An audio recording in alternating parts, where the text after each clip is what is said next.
Hello Pickles and welcome to How To Toots. And this how-to is how to build an infinite villager breeder. Let's go and have a look at the build. So here's the infinite villager breeder. We have 3 beds, a farm and 2 farming villagers. The 2 farming villagers will breed because there's a 3rd bed, and then the baby villagers will be sent off so that they never fill the 3rd bed, so they'll continue breeding. And they'll continue farming, feeding each other, and therefore continue breeding. Please remember to set your mob briefing to false, as if it's set to true, the farmers will not farm the crops, and therefore will not ever go into breed mode. A list of the building materials will be found in the description below. If you make it to the end of the video, I have a little treat in store. And now we'll move on to the tutorial. Before you start the build, you want to mark out a large rectangle, which is the one at the bottom, which is 11 wide by 6 tall. And then the N that's put on the top is 5 tall by 5 wide, as you can see by the directions on the screen. So once you have that marked out, what you want to do is come to the middle block of your big rectangle here, break that block out, and we're going to put a bucket of water in there. And then we can put a slab on top just to close that off, just so that we know that that's sealed. And then what we want to do is put 3 blocks there, and we're going to go up 3 high. And that's the height of your wall. This is so that your villagers have headroom to be able to breed. So don't build any roofs below this height here. And any roof that you want to put onto this build, you want to build from this block up. So there onwards. Next, for the purpose of this tutorial, I'm putting glass here just so that you can see the villagers breeding. You can use any blocks that you like. Again, for the smoothstone, you can use any block you like. I'm just using smoothstone for the tutorial. But we're going to build up round like this. I'm going to put glass in here as well. And again, it's all 3 tall.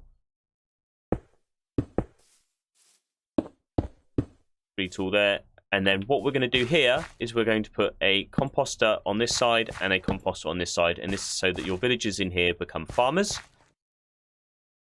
We'll then close this off. Again, 3 tall along to here. On this bit here, what you can do is you can put a slab in here, and that just makes sure that the farmer will recognize this as a workstation and use it.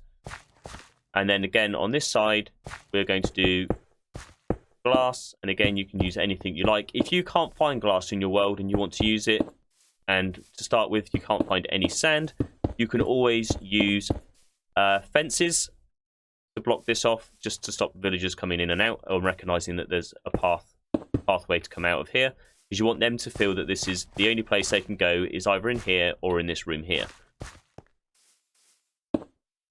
We get 3 up here, and we carry on along. Put a block there, and then we'll put a half slab on that there. So in here is where your farmers are going to be. So you get a hoe and till all the ground here. And this is 4 by 9. So it's half a farm. And this is the smallest that I've found to work, to be able to get your villagers to auto harvest or auto farm and then feed each other. And then we're going to grab our carrots and plant all of those along here. Carrots are the best crop to use because all they drop are themselves. Beetroots and wheat drop seeds as well, which then fills up the farmer's inventory. And potatoes drop poisonous potatoes, so you don't get as a bigger yield. Now we've done that, what we can do here is we can break these blocks here, because this is where your baby villagers are going to end up falling down, and we're going to go 2 more down there. We're going to grab our trapdoors, put 3 along like that, and then we're going to go up 2, break the bottom ones, open or close, whichever way you want to see it, the top ones there, and these bottom ones, we're going to open those. So now the villagers think that they can pathfind through here, and the babies will fall down as they try and get to the beds. We then put our blocks back across the top, and that will seal the villagers into this section here. So you should have something that looks like this.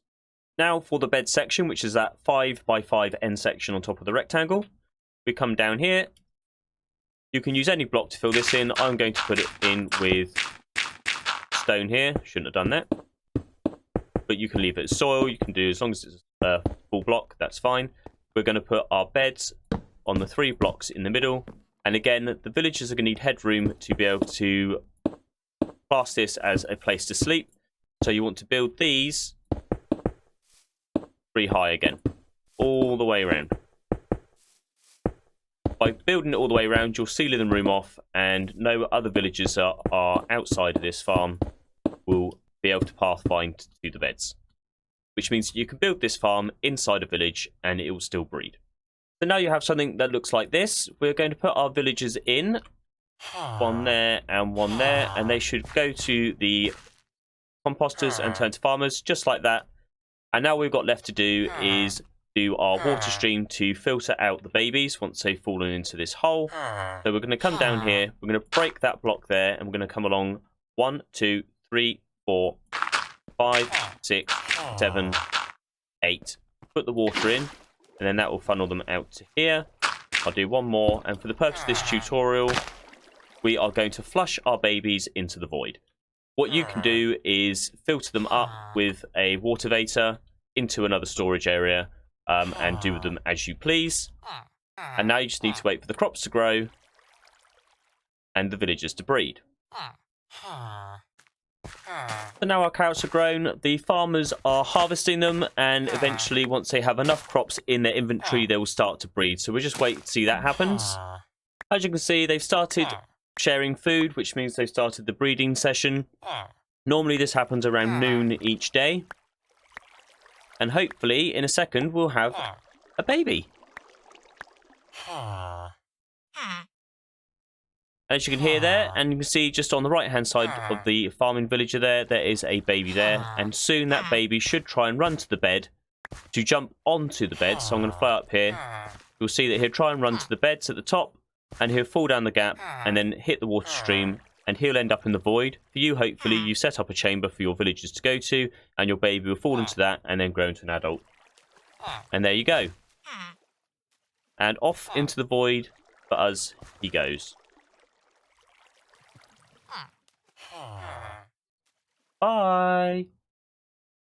And there we have it. A simple, easy, early game, infinite villager breeder. Now's the time, if you've made it to the end of this video, for that special thing that I mentioned at the beginning. And here's the same breeder, but designed as a nice, cute little country cottage. Things you have to remember, if you want to change the design like this, I've even managed to put a door on it, is that if you're going to use a door, you need to have a iron door, so the villagers don't think that they can get in or out. And also remember to torch up. I have also put torches, as you can see there, and there to light up the bed area so that mobs don't spawn on these full blocks here. But as you can see, it would make a nice addition to any town or village that you're trying to build.